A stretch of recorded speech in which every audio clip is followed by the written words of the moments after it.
ओडिशा के बलांगीर जिले में एक 20 साल की आदिवासी युवती के साथ छेड़छाड़ और हिंसा का मामला सामने आया है। पीड़िता ने आरोप लगाया कि आरोपी ने उसे जातिवादी टिप्पणियों के साथ शारीरिक नुकसान पहुंचाया। स्थानीय समुदाय में इस घटना को लेकर भारी आक्रोश है। अमेरिकी अभियोजकों ने अडानी ग्रुप के चेयरमैन गौतम अडानी पर $265 मिलियन की रिश्वत देने और निवेशकों को धोखा देने का आरोप लगाया है। इस मामले में अडानी ग्रीन एनर्जी और एज्योर पावर के अधिकारियों पर भी आरोप है। महाराष्ट्र और झारखंड में विधानसभा चुनावों में बुधवार को क्रमशः 71.69 और 68.45% मतदान हुआ। यह पिछले चुनावों की तुलना में महत्वपूर्ण वृद्धि है। महाराष्ट्र के उप मुख्यमंत्री ने कहा कि बढ़ी हुई वोटिंग भाजपा को लाभ पहुंचाएगी। गौतम अडानी, अडानी समूह के संस्थापक, पर अमेरिका में $250 मिलियन की रिश्वत देने और धोखाधड़ी के आरोप लगे हैं। न्यूयॉर्क में दायर इस मामले ने अडानी के व्यापारिक साम्राज्य को एक गंभीर झटका दिया है। बाजारों में सोने चांदी की खरीदारी तेज हो गई है, लेकिन ग्राहकों की खुशी फीकी पड़ गई है। 24 कैरेट सोने की कीमत 81,582 रुपये प्रति 10 ग्राम है। शुद्धता जानना जरूरी है, हॉलमार्क ज्वेलरी ही खरीदे। 21 नवंबर 2024 को देश भर में ठंड का मौसम शुरू हो चुका है।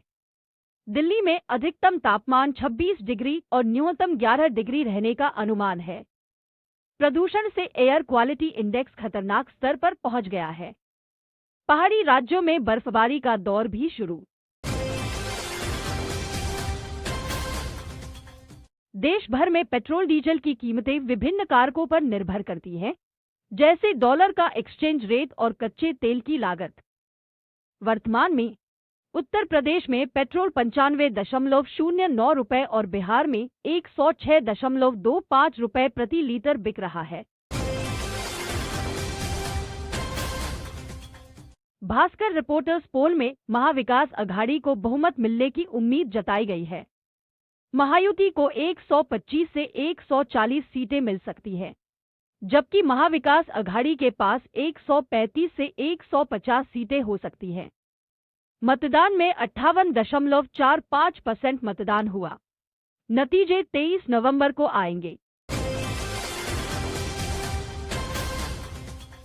केंद्रीय जांच ब्यूरो ने महाराष्ट्र में बिटकॉइन घोटाले के आरोप में 2 व्यक्तियों के खिलाफ मामला दर्ज किया है। सीबीआई 80,000 बिटकॉइन के फंडिंग मामले की जांच कर रही है, जिसमें राजनीतिक पार्टियों को फंड देने का आरोप है। चुनावी नतीजे 23 नवंबर को घोषित होंगे। महाराष्ट्र विधानसभा चुनाव के वोटिंग के बाद एग्जिट पोल के नतीजे सामने आए हैं। महायुति को 182 सीटें मिलती दिख रही है, जबकि महाविकास अघाड़ी को 97 सीटें। चुनावी परिणाम 23 नवंबर को आएंगे, तब सही तस्वीर साफ होगी। दिल्ली में AQI स्तर 424 तक पहुंच गया है, जो विश्व स्वास्थ्य संगठन की सीमा से 60 गुना अधिक है। 75% परिवारों के सदस्य प्रदूषण से संबंधित स्वास्थ्य समस्याओं का सामना कर रहे हैं। लोग हवा से बचने के लिए बाहर जाने से परहेज कर रहे हैं। महाराष्ट्र और झारखंड विधानसभा चुनावों की वोटिंग संपन्न हो गई है।